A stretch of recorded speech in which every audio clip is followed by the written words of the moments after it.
अभी तक आपने हमारे चैनल को सब्सक्राइब न किया हो तो जल्दी से सब्सक्राइब करें, साथ में बेल आइकन दबाना न भूलें जिससे नए नए अपडेट्स आपको मिलते रहे। प्रणाम, नमस्कार, जय जिनेन्द्र। मैं हिमानी त्रुपेश शाह श्राविका की जयना में आप सभी का स्वागत करती हूँ। आज हम चलिए कुछ नया सीखे उसका दूसरा एपिसोड लेकर आए हैं। जिन्होंने अभी तक श्राविका की जयना का पहला एपिसोड रोटी बेलते समय क्या ध्यान में रखे वो नहीं देखा है तो जल्दी से देख ले, और उसकी लिंक इस वीडियो के डिस्क्रिप्शन बॉक्स में मैंने रख दी है, तो आप वहां पे जाकर भी देख सकते हो और साथ में श्राविका की रसोई चैनल पे जाकर भी देख सकते हो। चलिए आज कुछ नया सीखते हैं। आज हम सीखने जा रहे हैं नींबू, मिर्च और कैप्सिकम को किस प्रकार संवारे। है ना सोचने लायक आज का यह टॉपिक। जैना पालन के लिए बहुत जरूरी ऐसे यह टॉपिक को हमें भेजा है श्री मृदुला बेन शाह, जो घाटकोपर मुंबई के रहने वाले हैं। श्राविका की रसोई उनकी भूरी भूरी अनुमोदना करता है। तो आइए देखते हैं नींबू, मिर्च और कैप्सिकम को किस प्रकार संवारे। मैं श्राविका की जयना में आप सभी का स्वागत करती हूँ और आज हम रसोई घर में छोटी छोटी बातों का क्या ध्यान रख सकते हैं उसकी चर्चा करेंगे। सबसे पहले इस तरह एक स्वच्छ कपड़ा पत्थर लेना है। आज मैं आपको कैप्सिकम किस प्रकार संवारे उसका तरीका बताऊंगी। कैप्सिकम वनस्पति का एक इंद्रिय जीव है। उसके अंदर बीज होते हैं। वो कहाँ पे होते हैं? ऊपर की तरफ होते हैं। अब हम उसे संवारेंगे तो उसे मिडल में से या नीचे से संवारेंगे। और साथ में मैं आपको बता दूं कि आप किसी भी प्रकार की सब्जी को संवारे पर वनस्पति काय के जीवों को डर न लगे, इसके लिए चाकू को कभी इस तरह बाजू में न रखें। काफी सारे लोगों की आदत होती है कि पूरी सब्जी के टोकर के ऊपर चाकू रखना, जो थाली में सब्जी पड़ी है उसके अंदर ही चाकू रखना। इस तरह से कभी ना करे। और जब सारी तैयारी कर ले तभी इसी समय चाकू को हाथ में ले और फिर संवारे। इस तरह सब्जी के ऊपर चाकू को कभी ना रखें। यदि आप चाकू को सब्जी के ऊपर या बाजू में रखोगे तो उनको डर लगता है और उनको पीड़ा देने का हमें दोष लगता है। अब हम कैप्सिकम किस प्रकार संवारे उसका तरीका देखेंगे। एक बड़ा कैप्सिकम मैंने बीच में से संवार के रखा है।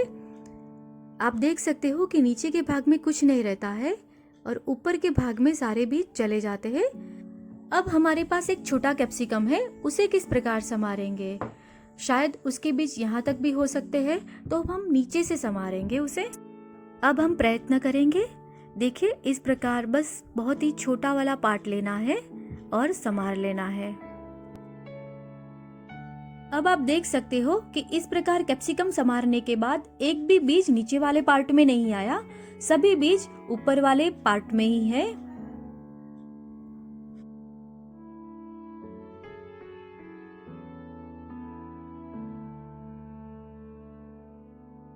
अब इस बड़े वाले पार्ट को संवारना हो तो किस प्रकार संवारे वो मैं आपको दिखाती हूँ।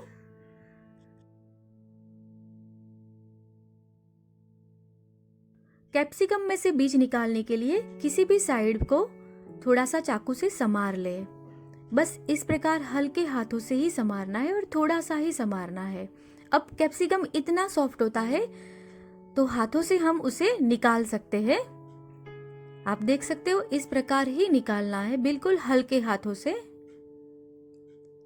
देखिए पूरा कैप्सिकम निकल गया है और बीज हमारे अलग हो गए हैं बिना जीवों की हिंसा के। एक भी जीव को चाकू भी नहीं लगा और कैप्सिकम में से भी सारे बीज निकल गए हैं। कैप्सिकम तो हमने संवारा, पर इस बीज में रहे एकेंद्रीय जीवों को कम से कम वेदना हो, पीड़ा हो, दर्द हो, ऐसा भाव हमने मन में रखा था। इसलिए इसका दोष बहुत ही कम लगता है हमें, इसलिए इस प्रकार ही कैप्सिकम को संवारे। अब हम नींबू को संवारना सीखेंगे। नींबू के सभी बीज बीच में रहते हैं, इसलिए जब हम नींबू संवारते हैं तब ध्यान रखना है कि बीच में से नहीं संवारना है, थोड़ा सा नीचे से संवारना है। उसके लिए हम क्या करेंगे, सबसे पहले नींबू को थोड़ा रगड़ लेंगे, हथेली की मदद से इस तरह रगड़ना है, बस थोड़ा सा घोलना है। अब नींबू को थोड़ा नीचे से हम संवार लेंगे।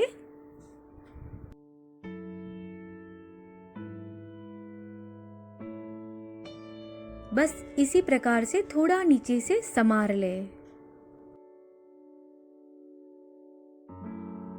अब आप देख सकते हो कि नीचे वाले पार्ट्स में एक भी बीज नहीं आया है, सभी बीज इस ऊपर वाले पार्ट में रह गए हैं। अब हम उसे कैसे निकालेंगे? इस तरह नींबू को थोड़ा घोलना है। घोलने से क्या होगा, सारे नींबू के जो बीज होते हैं वो ऊपर आ जाएंगे। अब चाकू की नोक से नहीं निकालना है, उसके चाकू के पीछे वाले हिस्से से इस तरह से हल्के से बीज को निकाल ले। हर बीज में जीव होता है, इसलिए दयापूर्वक, करुणापूर्वक, जयनापूर्वक कार्य करना है। इस प्रकार बहुत ही कम दोष लगता है। रसोई घर कत्ल खाना है, जहाँ पर पल पल में हम पाप कर्म का बंध करते हैं। पर जैसे ही हमारा भाव बदल जाता है कि मुझे यह जीवों को दुख नहीं देना है, तो उसी समय से हम यह जीवों को शाता देते हैं, यानी हमें शाता वेदनीय कर्म का बंध होता है। जहाँ पर हम असाता वेदनीय कर्म का बंध करते थे, वो सारी बात बदल जाती है। इसलिए सभी श्राविका बहनें खास ध्यान में रखें, जब भी सब्जी समारे, फल समारे, तब यह भाव मन में रखेंगे तो हमें कम से कम पाप बंध होगा। अब हम आगे बढ़ेंगे। अब हम मिर्च को समारना सीखेंगे। मिर्च में बहुत ज्यादा जीव होते हैं। अब सीधा चाकू लगाएंगे तो सभी बीज रूपी एकेंद्रिय जीव को चाकू का स्पर्श होगा और उनको बहुत दर्द होगा। तो हमें क्या करना है, हमें इस प्रकार हल्के हाथों से मिर्च को घोलना है। इससे क्या होगा कि मिर्च के सारे जो अंदर के बीज होते हैं वो थोड़े खुले हो जाएंगे, अलग हो जाएंगे, जो चिपके हुए रहते हैं वो।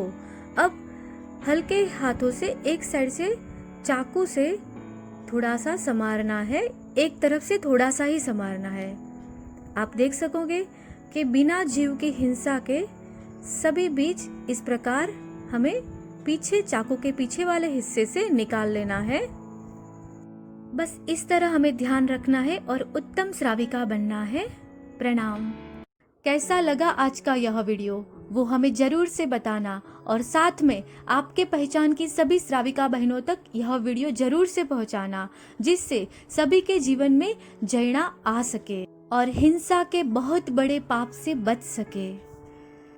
मैंने आपको पहले एपिसोड में भी कहा था कि इन सभी चीजों के लिए आपको कोई एक्स्ट्रा समय देने की जरूरत नहीं है, सिर्फ अपनी कार्य पद्धति को बदलने की जरूरत है।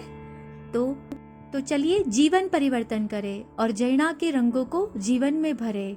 यदि आज आपको हमारा यह वीडियो पसंद आया हो तो जरूर से लाइक करें, शेयर करें और कमेंट करना ना भूलें। साथ में श्राविका की रसोई चैनल को सब्सक्राइब जरूर से करें। आभार।